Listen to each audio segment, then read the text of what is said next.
Era tuh. Naik karya, yang boleh saya karya.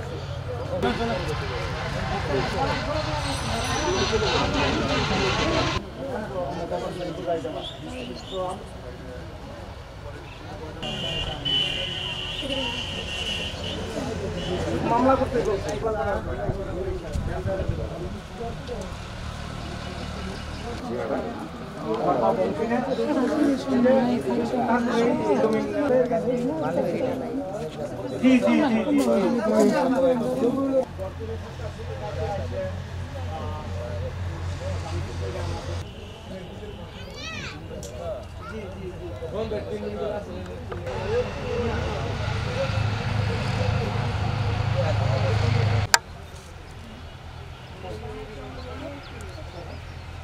Atas ko rin. Atas mo na gas na dugo.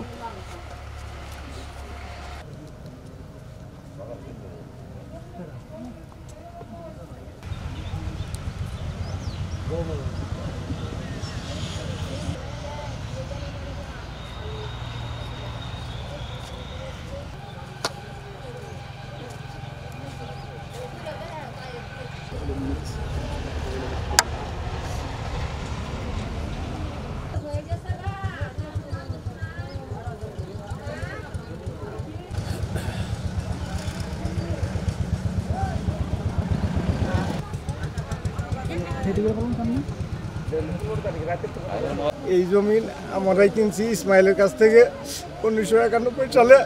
এই জমি আমরা 35 বছর ধরে দখল করে খাইতেছি। আর আমরা বাড়ি করার জন্য আমরা 7 ভাই, আমাদের ওইখানে থাকার সমস্যা, বাড়ি করার জন্য এখানে আসছি। এই ইসমাইলের ছেলে রবিউল গং তারা গত রাতে আনুমানিক 1:25-এর দিকে আমাদের বাড়ি ঘরে হামলা চালিয়ে বাড়িঘর ভাঙচুর করছে, আমাদের মারপিটও করছে। এখনো 3 জন নাম হাসপাতালে ভর্তি আছে। আর তারপরে তারা ভাঙচুর চালিয়েছে না, শুধু আমাদের ঘর থেকে লুটপাট করছে। এই যে জমিনে দাঁড়িয়ে আছে, এই জমিটা আমরা 5 লাখ টাকা বন্ধক দিয়েছি, এই টাকাটাও তারা ছিনিয়ে নিয়ে গেছে। আর আমি আপনাদের কাছে প্লাস দেশবাসীর কাছে এর সুষ্ঠু ন্যায় বিচার চাই। আর আমি যেন এখন আমরা প্রতিনিয়ত এখন নিরাপত্তাহীনতায় ভুগতেছি। তারা এইভাবে গভীরাতে অতর্কিতভাবে আমাদের হামলা চালিয়ে আমাদের ক্ষয়ক্ষতি করছে। যে আপনারা এই যে দেখতেছেন এইখানে আরও মানুষ আছে, সবার কাছে জানতে পারবেন। এদেরকে জিগে গেলে এরা প্রকৃত সত্য যেটা এটা বলবো।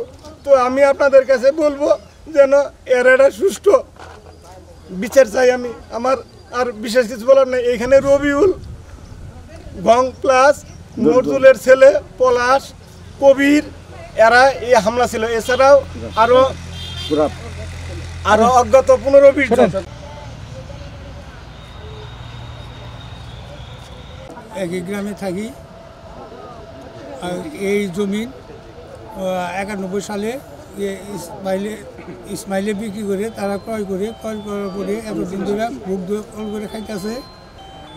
তারপরে সোলাফেরা ভাই কয়েকজন বিদায় এখানে বাড়ি করার জন্য তার প্রস্তুতি নিছে। প্রস্তুতি নেওয়ার পরে গত রাত্রে অবিউল নেতৃত্বে বেশ 30-40 জন মতো লোক আসে, তাদের বাড়ি ঘর ভাঙচুর করছে এবং কি নগদ টাকা লয়ে গেছে শুনলাম।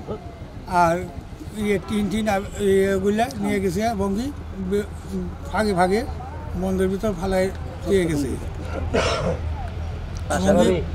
হুমকি দিয়ে এদের মারপিট করছে, কয়েকজন হাসপাতাল বর্তমানে। এবং কি এই জন্যে কেসের জন্য করার জন্য রাত্রে থানা দিয়েছিল। কেস দাঁড়াগা বলছে আজকে যাওয়ার জন্য আপনাদের কাছে যেন কেসটা থানার তুলে নেয় এবং কি এরা সুস্থ বিচার পায়।